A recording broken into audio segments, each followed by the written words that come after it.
Bonjour, j'espère que vous allez bien et que vous avez passé une super semaine. Je vais vous parler d'une petite anecdote que j'ai vécue il y a 20 ans. C'était un travail, ça s'est très très très mal passé. J'avais un responsable où c'était difficile. Elle m'a fait voir ce qu'on pourrait dire la vache enragée. Je ne vais pas rentrer dans tous les détails, mais c'était très très très très compliqué pour moi. Qu'est-ce qui se passe? J'ai fini par démissionner. J'ai trouvé un travail où un meilleur travail et un meilleur poste que ce que j'avais. J'étais assistante et là, je suis passée responsable coordinateur travaux. Ma charge était telle, j'étais tellement débordée qu'il a fallu me trouver un collaborateur avec qui je devais travailler. Ils ont embauché quelqu'un. Je vous laisse deviner, hein. C'était cette personne avec qui ça se passait pas bien du tout. Et lors de l'entretien, elle m'a demandé si c'était la peine de poursuivre l'entretien jusqu'au bout. Est-ce qu'on pouvait travailler ensemble, elle et moi, sachant ce qu'elle m'avait fait précédemment. Et je lui ai dit, mais moi, je n'ai pas de problème avec ça, hein. Élise, comment vas-tu, Élise? Ah, je vais très bien et j'ai beaucoup aimé ton histoire. Merci beaucoup. Et on va aborder le sujet, évidemment, avec le pasteur Camille Gétro. Comment vas-tu, Gétro? Bonjour Nafi, c'était super ton histoire, ça m'a donné le peps là. Eh bien, c'est très bien, parce qu'aujourd'hui, on va parler de la réussite. Et qui mieux que Joseph? Je pense que tout le monde connaît Joseph, ou est-ce que quelqu'un peut expliquer brièvement qui était Joseph? Eh bien, en fait, Joseph, c'est quelqu'un qu'on trouve dans la Bible, dans un livre qui s'appelle la Genèse. Et c'est un fils à papa. Voilà. C'est un sale gosse. Un rappeur, non, c'est vrai, attends. Oui, papa, mes grands frères, ils ont fait des bêtises. Bon, ça s'est pas très bien fini pour lui. C'était le fils préféré. Bon, il a fini par être vendu comme esclave par ses frères. Ils ont fait tous des plans et tout. D'accord. Et il a une vie difficile parce qu'à chaque fois, il était doué dans ce qu'il faisait, mais il y a plein de problèmes qui lui tombent dessus pour lesquels il est pour rien. Il finit en prison alors qu'il n'a rien fait. Jusqu'à un moment où, à force de bien agir, il va finir premier ministre d'Égypte, quoi. On a une histoire similaire, dis donc, Joseph et moi. T'as vu ça? C'est ce que je me disais quand tu racontais. Je me disais, oh, c'est Joseph des temps modernes. C'est Joseph des temps modernes. Et par contre, pour pouvoir bien expliquer tout ça, pouvons-nous lire dans Genèse 41, le verset 41 à 44.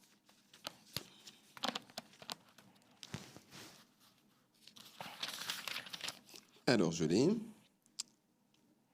Le pharaon dit à Joseph, maintenant je te donne autorité sur toute l'Égypte. Le roi enlève de son doigt sa bague de roi et la met au doigt de Joseph. Il lui donne des habits de lin et lui passe un collier d'or autour du cou. Ensuite, il le fait monter sur son deuxième char et les gens crient devant lui, laissez passer. Voilà comment le roi d'Égypte a donné à Joseph autorité sur tout le pays. Et le roi dit encore à Joseph, je suis le roi d'Égypte, mais dans tout le pays, personne ne lèvera le petit doigt sans ton autorisation. Waouh, c'est plutôt pas mal. Est-ce qu'on peut dire que ça pourrait s'apparenter à de la réussite, à un haut niveau social? Quelle est la différence entre la réussite et réussir professionnellement et réussir au niveau social? Eh bien, dans une certaine perspective, on peut dire qu'arriver au sommet de l'État d'Égypte, effectivement, ça s'apparente à une réussite, sachant qu'il échappe à une tentative de meurtre, vendu comme esclave, Oui. intendant, jeté en prison, puis finalement sorti de là par la main de Dieu, disons, pour résumer. Ça peut s'apparenter à de la réussite. Maintenant, est-ce qu'arriver à un poste de pouvoir en soi-même, c'est une réussite? Je ne sais pas. Je ne sais pas, ça dépend beaucoup de ce qu'on appelle la réussite, mais évidemment, la brillante pasteur Élise Lazarus va se faire un plaisir d'expliquer la différence entre accéder à un poste de pouvoir et la réussite. J'aimerais bien comprendre. Ok, alors, socialement, clairement, Joseph, il a tapé le top niveau. Pharaon, il peut pas l'être parce qu'il faut descendre de gens, et tu te maries pas comme ça, ils se mariaient entre eux. Ces gens, ils se mariaient avec leur sœur, leur tante, ils étaient fous. Donc, aucune chance. Mais pharaon d'Égypte, pardon, premier ministre d'Égypte, à cette époque-là, l'Égypte, c'est le pays le plus important, c'est le plus fort. D'accord. D'ailleurs, tous les pays autour, il y avait des famines, etc. Tout le monde allait pleurer chez l'Égypte en disant « Au secours, venez nous aider ». En gros, c'est comme si toi ou moi, on arrivait à être Premier ministre aux États-Unis. Voilà, c'est impensable. Enfin, Oui, bien sûr. on est d'accord qu'il y a peu de chance. C'est aussi fou que ça que Joseph arrive à devenir Premier ministre. Donc socialement, il a tapé le top niveau. D'accord. Mais je suis pas sûre que ce soit ça, sa vraie réussite. C'est là que j'en venais. Est-ce que on pourrait dire que quelqu'un qui n'a pas spécialement un métier, il n'y a pas de sous-métier, mais est-ce que quelqu'un qui a un métier à qui il lui dit mon métier ne me correspond pas, je suis pas bien dans mon métier, est-ce que ça veut pas dire qu'il a pas raté sa vie pour autant? Alors, c'est une question fondamentale que tu poses là, qui finalement revient à se demander où est-ce que je place mon identité? Dans quoi est-ce que je la place? Je peux placer mon identité dans mon corps, mes vêtements, ma voiture, mon métier. Je peux aussi la placer ailleurs. Et ça n'est pas parce que j'ai un métier qui est socialement très reconnu, très valorisé, que j'y suis bien. Et ça n'est pas parce que j'ai un métier qui est socialement dévalorisé ou dévalorisant culturellement que j'y suis mal. Donc, tout dépend de la manière dont je regarde ce que je vis et de l'adéquation qu'il y a entre ce que je pratique comme métier et ce que je veux être à l'intérieur de moi. Donc, rien n'est simple et rien n'est, comment dirais-je, rien n'est C'est pas tout noir et évident c'est pas soi-même. tout blanc. Voilà, c'est pas simple, quoi. C'est pas simple, faut pas être simpliste. Alors, la question que je me posais et que je vous pose à tous les deux, c'est dans la Bible, Dieu parle de avoir sa paix et il dit que sa grâce nous suffit. Je l'ai lu à plusieurs reprises. Est-ce que c'est pas là l'une des plus grandes richesses d'avoir la paix et la grâce de Dieu? Est-ce que la réussite, c'est pas aussi une réussite spirituelle? Joseph, il a eu des déboires en prison, mais est-ce qu'il s'est pas rapproché de Dieu à ce moment-là? Mais du coup, j'ai lu à plusieurs reprises que dans la Bible, il est écrit « Ma grâce te suffit, ma paix te suffit ». Est-ce que c'est pas un gage de réussite? Pour ça, l'exemple de Joseph, il est super. Parce que si tu regardes, Joseph, il a été très très haut, on l'a dit, hein, il a fini Premier ministre. Il a été en prison, il a été trahi par ses frères, mis dans un trou pour être vendu comme esclave. Tu imagines à quel point ça doit faire mal? Mais dans tous les moments de sa vie, il a décidé d'être en paix et de faire de son mieux avec Dieu. Il est esclave, il est vendu à un monsieur qui s'appelait Potiphar. On lui dit, tu t'occupes de la maison. Il fait, ok, je vais le faire le mieux possible. Il a tout pété au point de devenir intendant de la maison. La femme de ce monsieur, elle lui fait des saletés en disant, ouais, couche avec moi. Il lui dit, non, je veux pas, je peux pas faire ça. Elle l'accuse de viol. Il finit en prison alors qu'il a rien fait. Et là, il dit, ok, dans la prison, je vais m'occuper des autres prisonniers, je vais faire de mon mieux. Il a vécu le plus haut, le plus bas. À chaque fois, il était quand même en paix parce qu'il savait qu'il avait agi bien et que là où il était, il ferait de son mieux. Mais j'ai trop. À quel moment je peux dire que j'ai réussi socialement? À quel moment je peux exprimer, dire que je me sens bien? Est-ce que c'est parce que j'ai réussi à mon travail?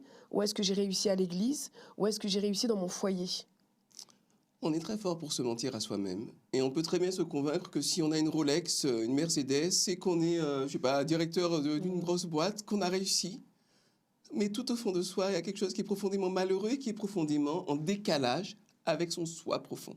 Parce que je crois qu'il y a un soi profond qui est aligné avec Dieu, qui est aligné avec le bien, qui est aligné avec le beau. Et que si on regarde avec sincérité au fond de soi, on sent, on sait qu'on est bien ou qu'on n'est pas bien. Et puis aussi l'image qu'on renvoie les autres. Que ce soit un regard faussement admiratif ou bien un amour sincère, ça porte pas le même message. Donc la réussite, c'est un petit peu comme le disait Élise, c'est être, quelle que soit la circonstance, en paix avec soi-même parce qu'on sait qu'on a fait de son mieux, qu'on a servi Dieu, qu'on n'a pas cherché à escroquer les autres. Enfin, c'est d'abord à l'intérieur de soi que ça commence. Une paix intérieure. Ouais. D'accord. Mais Élise, j'entends tout ce que vous me dites, mais on a l'impression que pour beaucoup, la réussite, c'est être riche. Et à chaque fois qu'on me parle de ça, quand je dis pas spécialement, les gens me disent « Ah bah regarde Salomon, regarde Abraham, regarde Joseph ». Ça finit toujours par « Ils ont eu et amassé beaucoup de biens ». Donc... Être riche, on va pas se le cacher, hein, les gens qui te disent « l'argent ne fait pas le bonheur », ils se mentent, hein. En partie en tout cas. C'est plus facile d'être heureux dans une maison bien chauffée avec un toit que dans la rue avec la pluie qui te tombe dessus. On va pas se mentir, ça peut aider. Mais oui, dans la Bible, tu as plein de gens qui ont été riches. Tu en as plein d'autres qui ne l'ont pas été du tout. On va commencer par Jésus. Oui, Jésus, dans le genre, on n'est pas riche. Oui, c'est pas très élevé socialement. je vais retourner sur Joseph. Moi, je crois que c'est comme ça que je le lis. La plus grande réussite de Joseph, c'est pas d'avoir été Premier ministre d'Égypte. C'est de s'être réconcilié avec ses frères. C'est le seul moment dans toute l'histoire de Joseph où on dit qu'il pleure. Parce que, en fait, ses frères viennent parce qu'ils ont faim. Ils n'ont même pas reconnu Joseph. Ils le voient, ils voient juste le grand vizir d'Égypte. Ils arrivent et Joseph voit qu'ils ont changé. Alors il fait un stratagème et il se rend compte que c'est plus les mêmes. Et il leur dit, c'est moi votre frère. Le mal que vous vouliez me faire, Dieu l'a transformé en bien. Et il arrive à retrouver son père et à se réconcilier avec ses frères. Et moi, je pense que c'est ça le plus important qui lui est arrivé. C'est sa réussite familiale. Sa plus grande réussite, c'est de ne pas être tombé dans la rancune et la colère, mais d'avoir un cœur énorme. Une dernière question, j'ai trop.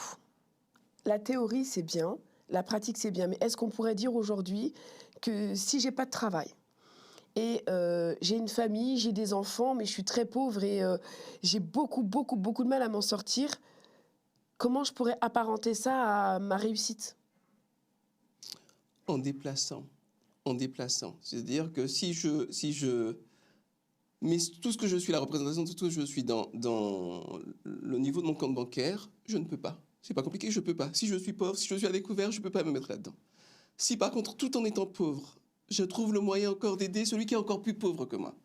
Si en étant peut-être un peu socialement frustré, je trouve le moyen d'être un facteur d'épanouissement pour ma femme, pour mes enfants. Si je trouve le moyen d'aider les gens que je croise dans la rue d'une manière ou d'une autre et de ne pas cultiver de rancune et d'amertume, j'ai réussi. J'ai réussi parce que j'ai géré ma vie au mieux, avec le plus de joie. J'ai optimisé tout ce que je pouvais optimiser et je suis bien à l'intérieur de moi. Évidemment, je serais mieux avec une maison, avec un compte bancaire mieux garni.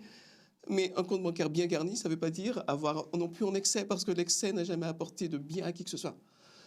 Donc, c'est une forme de déplacement de là où je me trouve et là où je suis dans l'essence même de ma vie. Et ça, c'est un travail quotidien qu'on fait sur soi-même.